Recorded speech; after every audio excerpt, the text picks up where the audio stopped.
Book 5, Wolf Queen, by Narth. Third Era, 119. For 21 years, the Emperor Antiochus Septim ruled Tamriel and proved an able leader despite his moral laxity. His greatest victory was in the War of the Isle in the year 110, when the Imperial fleet and the Royal navies of Somerset Isle, together with the magical powers of the Physic Order, succeeded in destroying the Pandonian invading armada. His siblings, King Magnus of Limoth, King Sephirus of Ghislaine, and Potema, the Wolf Queen of Solitude, ruled well, and relations between the Empire and the kingdoms of Tamriel were much improved. Still, centuries of neglect had not repaired all the scars that existed between the Empire and the kings of High Rock and SKYRIM. During a rare visitation from his sister and nephew Uriel, Antiochus, who had suffered from several illnesses over his reign, lapsed into a coma. For months he lingered in between life and death, while the elder council prepared for the ascension of his 15-year-old daughter Kintira to the throne. Third Era, 120. Mother, I can't marry Kintira, said Uriel, more amused by the suggestion than offended. She's my first cousin, and besides, I believe she's engaged to one of the Lords of Council, Modellus. You're so squeamish. There's a time and a place for propriety, said Potema, but you're correct at any rate about Modellus, and we shouldn't offend the elder council at this critical juncture. How do you feel about Princess Rachma? You spent a good deal of time in her company in Faerun. She's all right, said Uriel. Don't tell me you want to hear all the dirty details. Please spare me your study of her anatomy. Potema grimaced. But would you marry her? I suppose so. Very good. I'll make the arrangements then. Potema made a note for herself before continuing. King Lermo has been a difficult ally to keep, and a political marriage should keep Faerun on our side, should we need them. When is the funeral? What funeral? Asked Uriel. You mean for Uncle Antiochus? Of course, sighed Potema. Anyone else a note die recently? There are a bunch of little Redguard children running through the halls, so I guess Sephirus has arrived. Magnus arrived at court yesterday, so it ought to be any day now. It's time to address the council then, said Potema, smiling. She dressed in black, not her usual colorful ensembles. It was important to look the part of the grieving sister. Regarding herself in the mirror, she felt that she looked all of her 53 years. A shocked silver wound its way through her auburn hair.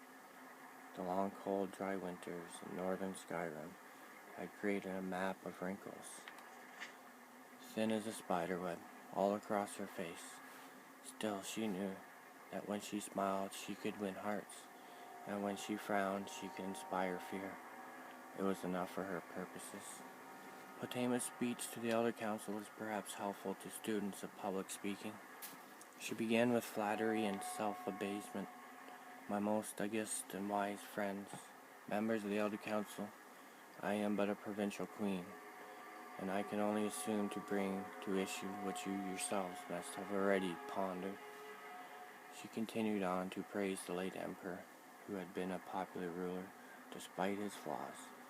He was a true septim and a great warrior, destroying, with your counsel, the near-invincible armada of Pandonia. But little time was wasted. Before she came to her point, the Empress Gisela unfortunately did nothing to temper my brother's lustful spirits. In point of fact, no whore in the slums of the city spread out on more beds than she. Had she attended to her duties in the imperial bedchamber more faithfully, we would have a true heir to the empire, not the half-wit, milk-sop bastards who call themselves the emperor's children. A girl called Kintira is popularly believed to be the daughter of Gisela and the captain of the guard. It may be that she is the daughter of Gisela and the boy who cleans the cistern. We can never know for certain, not as certainly as we can know the lineage of my son, Uriel, the eldest true son of the Septim dynasty. My lords, the princes of the empire, will not stand for a bastard on a throne, that I can assure you. She ended mildly, but with a call to action. Posterity will judge you. You know what must be done. That evening, Potema entertained her brothers and their wives in the map room, her favorite of the imperial dining chambers. The walls were splashed with bright, yet fading representations of the empire and all the known lands beyond, at Mora, Yokunda, Akaver, Payandonia, Thras. Overhead, the great glass domed ceiling, wet with rain, displayed distorted images of the stars overhead. Lightning flashed every other minute, casting strange phantom shadows on the walls. "When will you speak to the council?" asked Potema, as dinner was served. "I don't know if I will," said Magnus. "I don't believe I have anything to say." "I'll speak to them when they announce the coronation of Kintira," said Cyphers, merely as a formality to show my support and the support of Hammerfell. "You can speak for all of Hammerfell?" asked Potema, with a teasing smile. "The Red Guards must love you very much." "We have a unique relationship with the Empire in Hammerfell," said Cyphers' wife, Bianchi. "Since the Treaty of Strauss-Mackay, it's been understood that we are part of the Empire, but not a subject."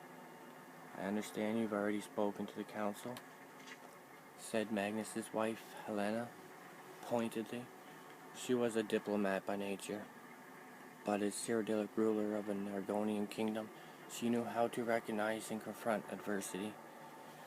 "Yes, I have," said Potema, pausing to savor a slice of braised jalfbird. "I gave them a short speech about the coronation this afternoon." "Our sister is an excellent public speaker," said Cyphers. "You're too kind," said Potema, laughing. "I do many things better than speaking." "Such as?" asked Bianchi, smiling. "Might I ask what you said in your speech?" asked Magnus, suspiciously. There was a knock on the chamber door. The head steward whispered something to Potema, who smiled in response and rose from the table. "I told the council that I would give my full support to the coronation, provided they proceed with wisdom." "What could be sinister about that?" Potema said, and took her glass of wine with her to the door. "If you'll pardon me, my niece Kintira wishes to have a word with me." Kintira stood in the hall with the Imperial Guard. She was but a child, but on reflection, Potema realized that at her age she was already married 2 years to Montearco. There was a similarity, to be certain. Potema could see Kintira as the young queen, with dark eyes and pallid skin, smooth and resolute like marble. Anger flashed momentarily in Kintira's eyes on seeing her aunt, but emotion left her, replaced with calm, imperial presence. "Queen Potema," she said serenely, "I have been informed that my coronation will take place in 2 days' time. Your presence at the ceremony will not be welcome. I have already given orders to your servants to have your belongings packed, and an escort will be accompanying you back to your kingdom tonight. That is all. Goodbye, Aunt."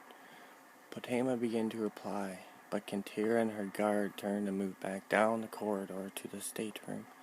The Wolf Queen watched them go, and then re-entered the map room. "Sister-in-law," said Potema, addressing Bianchi with deep malevolence, "you asked what I do better than speaking. The answer is war." Well, that's 5.